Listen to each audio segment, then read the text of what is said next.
promised that if people were looking for the Nancy Unger breakout section, that was down the road, so just wanted to make that announcement. My name is Pam McGillivray. I'm an attorney with Ed Garvey at Garvey, McNeil & McGillivray, and I do environmental work and other civil rights work. I'm going to introduce the people here today. We've got a lot of very qualified and expert speakers, and then we're going to just ask you to interrupt us at any time with your questions, and we'll take those as they come and direct them at whomever is best qualified here to answer them. So with me here is Attorney Dave Bender. He is also an environmental attorney. He really focuses on the Clean Air Act and litigation in federal courts involving the Clean Air Act, but also in the agencies, the DNR and the Public Service Commission. And everyone who is familiar with Bob Fest, of course, knows Nino Amato. He's a familiar face for the last few years, at least in this crowd. Nino is working against the Dane County initiative for the power line, but also busy with the People's Legislature, and I'm sure he'll give you a wrap-up of everything else that he's been involved with lately. Also with me is Katie Nicola, who's the Energy Program Director at Clean Wisconsin, and they're gearing up right now with a campaign to stop a new coal plant in Wisconsin so we can do our best to keep the air clean here. And also Ryan Scriver, sorry, I thought it was Shriver until today, so I apologize. Also with Clean Wisconsin and doing the energy coordinating for that effort at Clean Wisconsin. And then Bruce Millis, who's with the Midwest Sierra Club. He is responsible for the litigation across, is it 7 states? 10 states, you're very busy. 10 states doing Clean Air Act work and other litigation for the Sierra Club, and he has been very busy throughout those 10 states trying to clean up old coal plants and other polluting industries. And he's just got a lot of information to tell you about some of the successes that they've had in their litigation recently across those 10 states. So with that, I'm going to hand the floor over to Ryan, who will just give you a little bit of a summary of how we think that this all fits together, how these pieces all fit together. Well, I'm going to try to keep my comments brief because we want to get to a more crowd interaction here, and as Pam said, feel free to raise your hand and ask questions to the appropriate people as we go along.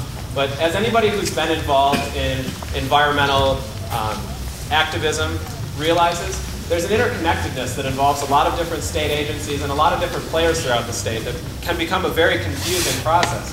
Sometimes they shuffle you around between the DNR to the Public Service Commission and then over to the legislator, and you're never really sure where your voice can best be heard. And so today we're going to try to break it down a little bit and talk about holding the utilities accountable directly. We're also going to talk about holding the Public Service Commission accountable for their role in holding the utilities to the feet to the fire. We're going to try to make sure that we bring the legislator into things and also the DNR. Because if you've been involved in your local fights, whether those are transmission line fights, coal plant fights, keeping the air or water clean, you understand that it's all interconnected and it all plays together. And we need to address the entire systemic problem if we're going to make some serious environmental changes in our state. So without beating that horse too badly, I'm going to let Nino just start talking about how we can hold the PSC and the legislator accountable. It's not an easy task, unfortunately. And the irony is that it was under the Pollock era that the Public Service Commission was formed and became a model for the rest of the country to follow. And up until about the last 10 to 15 years, it has served us well. We had some of the lowest utility rates among the 8 regional states. 30 years ago, when we started building the first big coal plant, the nuclear power plant, you had a set of commissioners who were well qualified, that were truly independent from the governor's office to the legislature. And when the utilities went in to want to build 4 nuclear power plants in this state and said that if you don't build all 4 nuclear power plants, the lights are going to go off, the economy is going to be ruined, and anyone who stands there will wear a bunch of NIMBYs. But you had a Public Service Commissioner chair named Charles Cicchetti, who had a full staff experts at the Public Service Commission that spent a lot of time verifying and nullifying the forecasts that utilities use because they're inflated. Because the way utilities make money is the more they build, the more money they earn for the shareholders. And so when the utilities put their full press cord on to run their 4 nuclear power plants, Public Service Commission 30 years ago said, no, we don't believe your forecast, we don't believe your scare tactics, we won't accept them, and they stood up for the utilities. And because of that, they actually saved Wisconsin Power and Light and Wisconsin Public Service from themselves because they would have gone bankrupt had they built those 2 extra nuclear power plants. Plus, we turned around and we had a nuclear moratorium after that. But the only way you can build nuclear power plants in this state is if, 1, you know what you're going to do with the waste, and 2, it's cost effective. And both of those are very high hurdles to make, especially now. Let's flash forward. In 1997, we had the lowest residential, commercial, and industrial rates among 8 regional states, and we were in the bottom 25% of energy costs in the state. In 4 years, we had increases of $767 million and went from the lowest cost provider to the highest cost provider. The Public Service Commission tried to spin it by saying, well, that was all due to infrastructure costs. And as we gathered evidence and got their own information, only 3% of those costs had anything to do with infrastructure. What they didn't tell you is during this 4-year period, the Public Service Commission gave a rate of return, which is in essence the guaranteed profit to utilities. Some of the highest returns on utility profits than any other state outside of the Public Service Commission in Alabama. And Alabama is not exactly the benchmark that the rest of Wisconsin should be compared to.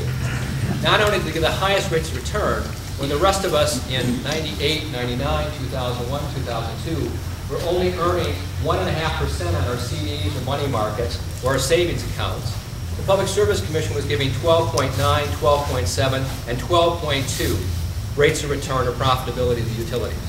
Then ABV, who was appointed by Tommy Thompson, liberalized what they call the fuel rule, which allowed more of the cost that the shareholders of utilities used to pay for onto the rest of us.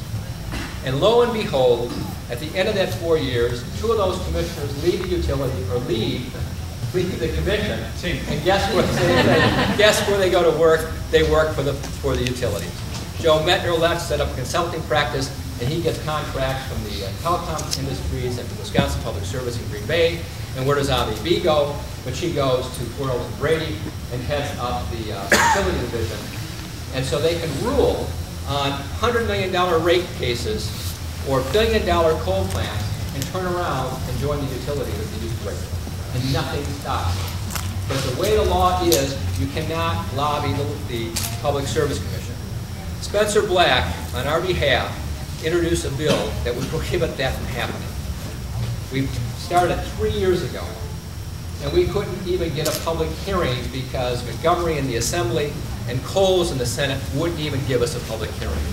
But they'll pass all the other crazy legislation that we're well aware of, 2 constitutional amendments which are absolutely insane, and everything else. Let's also talk about, too, that these appointees used to be qualified. That's not the case today.